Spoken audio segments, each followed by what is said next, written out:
Usted ya los conoce, Débora Plager, Silvina Martínez, Hugo Machiavelli, pero déjeme que le cuente dónde creo que está el origen desde el punto de vista político del debate de estos momentos. Mire, a lo mejor usted se acuerda, Mariano Federici fue titular de la Unidad de Información Financiera durante el gobierno de Macri. Es un experto internacional en el combate contra el narcotráfico y el lavado de dinero. Es uno de los que más sabe de lo que habla, y fue el que produjo la definición más contundente. Dijo que el kirchnerismo es una organización criminal que juega sin reglas del juego. Lo podemos escuchar. Por eso yo digo que el error de la política en Argentina fue haber tratado el kirchnerismo como una fuerza política más del sistema democrático. No lo es. Estamos ante una organización criminal que juega sin las reglas del juego. Entonces, saber que sentarse a querer polarizar una elección con una organización criminal, a darle el trato de una fuerza política más de la democracia, es un grave error que ha cometido ya en el pasado la política argentina y que vuelve a cometer ahora, ¿no? Bueno, los periodistas independientes denunciamos en su momento este concubinato de los ladrones de Estado. Es que los chavistas y los kirchneristas se sentían tan impunes que dejaron los dedos pegados en todos lados. Ya en el 2007 llegó Antonini Wilson con una valija de $800.000 para la campaña de Cristina, según él mismo confesó. ¿Se acuerda? Bueno, Federici recordó que según delató Claudio Uberti, ese vuelo fue solo uno de los 20 vuelos que mandaron. Mire, lo descubrieron de casualidad en la aduana y lo primero que hizo fue ir a un acto en la Casa Rosada. Viajó en un avión fletado por Enarsa, la empresa estatal creada por los Kirchner, bajo la supervisión de Uberti, el jefe de la embajada paralela en Venezuela, y luego arrepentido y colaborador de la justicia. Ahí lo estamos viendo. Por Uberti, además, nos enteramos de cuestiones increíbles por la magnitud de la codicia y la voracidad por el dinero ajeno de Néstor y de Cristina. Las valijas y los bolsos repletos de dólares y euros que iban directamente al departamento de Recoleta y al dormitorio del matrimonio presidencial. Y los bolsos que enviaban en el Tango 01 a Río Gallegos, directamente a lo de María Ostoic, la madre de Néstor Kirchner. Mire, los negociados fueron múltiples y de una dimensión gigantesca. Barcos con gas y petróleo sobrefacturados que compraba Julio Devido, ahí lo puede ver. Bicicletas y chanchullos que hacían Chávez y Néstor con el dólar paralelo y con los bonos en Venezuela para luego repartirse el dinero. Coimas para la maquinaria agrícola argentina vendida a Caracas. Bueno, fueron estafas que enriquecieron como nunca a los Kirchner, a sus ministros y a sus funcionarios. Hasta los dos secretarios personales, Daniel Muñoz y Fabián Gutiérrez, murieron millonarios sin poder explicar de dónde habían sacado esa montaña de plata. Ahí lo estamos viendo. Mire, las relaciones carnales que tuvieron el chavismo y el kirchnerismo no fueron por amor ni por ideología, fueron por dólares sucios, manchados de sangre del narcotráfico del cártel de los soles.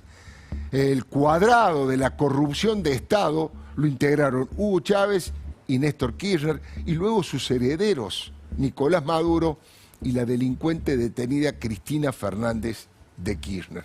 Semejante financiamiento e intercambio criminal existió durante más de 15 años. Estamos hablando de verdaderas fortunas generadas con delitos y robos a los pueblos de aquellos países que integran el Grupo Puebla. Porque los Kirchner no fueron los únicos beneficiados.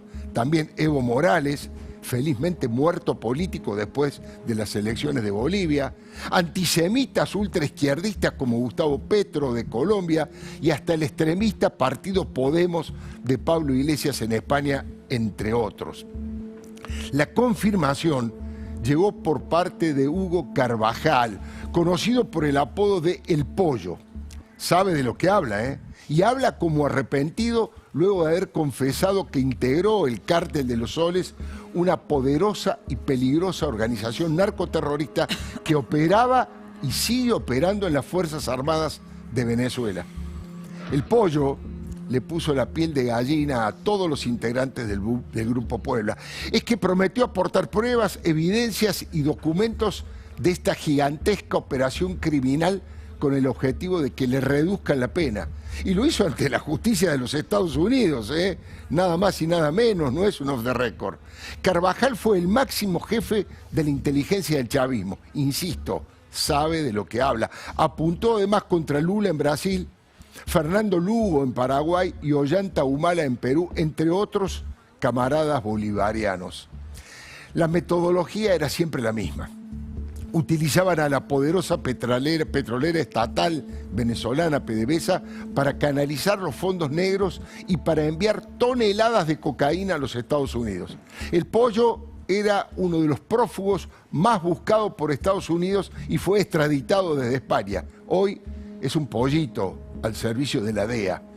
Las denuncias fundadas del Pollo Carvajal hoy se resignifican a propósito de las cruciales elecciones parlamentarias del domingo que viene, porque el primer candidato a diputado de la provincia de Buenos Aires por el pero-kirchnerismo es Jorge Tayana. Ahí lo vemos a Jorge Tayana. Estamos hablando de alguien que fue canciller en gran parte de ese tiempo y no podía no saber de esos delitos del chavismo kirchnerista.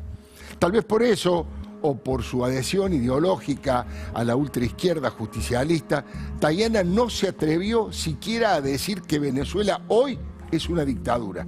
Es que romantizan a Venezuela, pese a que hoy meten presos, matan opositores, a que violan sistemáticamente los derechos humanos y a que sometieron al pueblo a la miseria, al exilio más grande de su historia y luego hicieron fraude en las elecciones que perdieron por paliza. No es casual que ningún kirchnerista haya celebrado el Premio Nobel de la Paz a María Corina Machado. Ella es una heroína, luchadora por la democracia y la libertad en Venezuela, y no hubo una sola voz kirchnerista que saludara ese galardón para una mujer valiente que exige democracia. Cristina no dijo una palabra, es porque ella y su banda prefieren a Maduro o a Chávez antes que María Corina. Prefieren dictaduras como Venezuela, Cuba y Nicaragua, entre otros.